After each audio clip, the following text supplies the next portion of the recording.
All right, guys.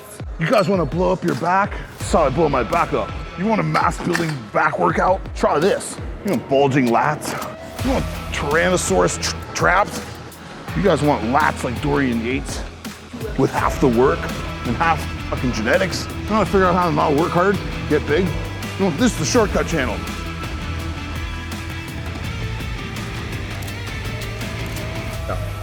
So, should hang out here more often. It's more comfortable. But the guy wrote me the other day. Actually, I don't know if it was a guy or a girl, whatever. Person wrote me the other day.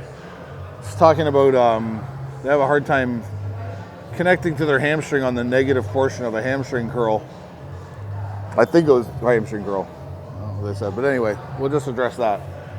But it's understanding that you're more than likely setting up wrong, and you're more than likely putting tension in the wrong places. So you're probably one of these guys or girls. Girls are just as fucking guilty of it, Lord knows.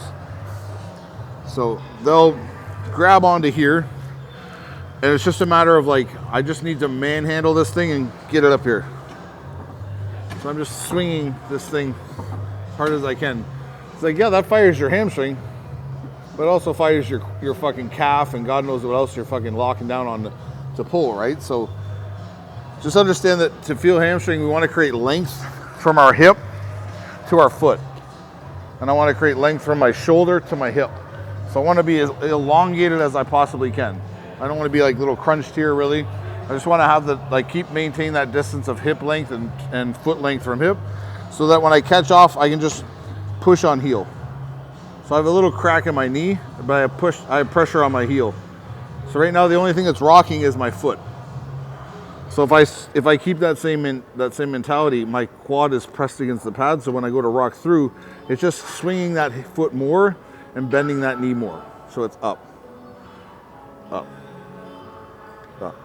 And on hamstring curl, especially one that's vertical like this, I'm not trying to control my negative.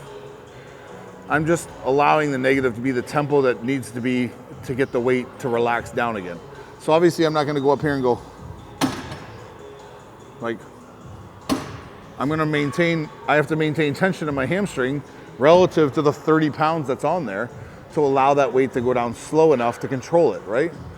So if we come up here and we try and go like this and go and hold, as soon as I start controlling too much there, literally it's like me holding a bicep curl.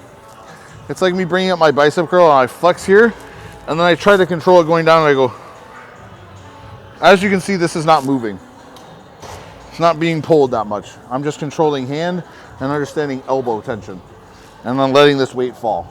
As opposed to going like curling up and going, and letting that weight letting this hamstring, or now bicep, it's representing it, get pulled down by my ankle. And then roll back up. Pull down, roll up.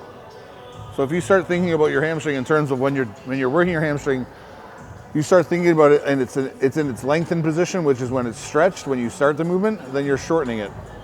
And then you're lengthening it, and you're shortening it. If that's your mentality, your foot will accommodate that stress, in the sense that I'm not just thinking I'm gonna let my foot down, I'm gonna bring my foot up. That's not what we're doing here, right? And I'm sure you see all the time these people who they do curls, we'll do it on the laying one more. When they come up, this pad rolls. So see how the thing's rolled up to the back of my knee almost now? So they just roll through and they feel the pad roll and then they kick up. That's not it either. That's so far from it. You're literally fucking in Dubai right now and I'm here. That's how fucking far it is, right? So just understand that tension, that we need to catch this pad. I need to have quad pressure here. So I need to be glued to this like it's Velcro. I Velcro myself to this quad pad. I use the tension off here to grab my heel. So I'm holding in midair off the stack now. I can rock here with heel just swinging on the back of my Achilles. When I go to move now, my body weight will be back here in line with my heel. And when my body weight tips forward, the heel swings. So it's like a teeter-totter. When my heel goes under, it pulls my body back. When my heel goes forward, it pulls my body forward. So dramatically showing that with someone as fat as me, you don't see it, but that's the motion, right? So if I'm here and I'm caught and I'm just rocking on my on my Achilles. When I go to move here, I can be tall, so I can be in line, pressure back there with my heel, and then I can move through. Boom. So I have to control the negative as much as it lets my body pull me back. So as fast as I can, as controlled as I can let my body come back to here, is as slow as your negative needs to be. There's also variations where I can get really low here, and I can purposely like catch this here, and I can be tight down here, and I can just rock up. But I have to understand how to move with my hamstring and move through my quad before I ever understand how to do these partials. Because partials is literally just knowing that all I'm doing now is flicking. So I'm flicking my foot up, flicking my foot up. There's no roll, there's no sweeping of the foot and swinging and putting quad power into my quad. It's just this. Think of them as concentration curls for bicep, right? There's barbell curls, which require a fluidity of movement. And then there's concentration curls, there's hanging curls, spider curls, whatever you call them, where I'm just here. But if I didn't know how to do a barbell curl, that fucking spider curl is gonna feel pretty weird, right? Like it doesn't feel normal. A lot of people suck at hamstring because they're afraid of the full lengthening of the hamstring. So for some reason, people have gotten in their mind that if I fully lengthen my hamstring, I'm gonna pull it when I come out. It's like, no, you're not, because if you're doing it right, your weight's displaced into this pad and onto your elbows and your arms up here. So for me to lengthen my hamstring and be fully extended, like right here, I can lock my quad out, my quad's locked out, and I can go here. So I'm stable because my quad's locked out. I'm not just some dead knee. So my quad's locked out and I drive through and rock up through.